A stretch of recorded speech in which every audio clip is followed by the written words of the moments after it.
திமுக ஒரு முதலமைச்சர், திமுக அரசாங்கத்தில் 4 முதலமைச்சர் தமிழகத்தை ஆட்டி படுத்திக் கொண்டிருக்கின்றார். திரு ஸ்டாலின், உதயநிதி ஸ்டாலின், திரு சபரீஸ்வரன், பிறகு ஸ்டாலினுடைய மனைவி மரியாதைக்குரிய திருமதி துர்கா அவர்கள்.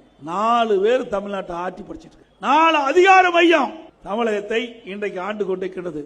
இது தொடர வேண்டுமா? சொல்லுங்க, தொடர வேண்டுமா?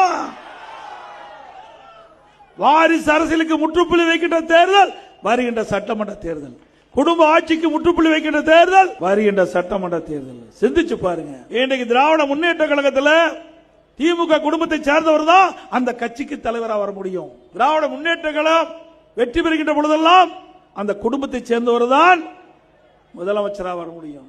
அண்ணா திமுக அப்படி இல்லை.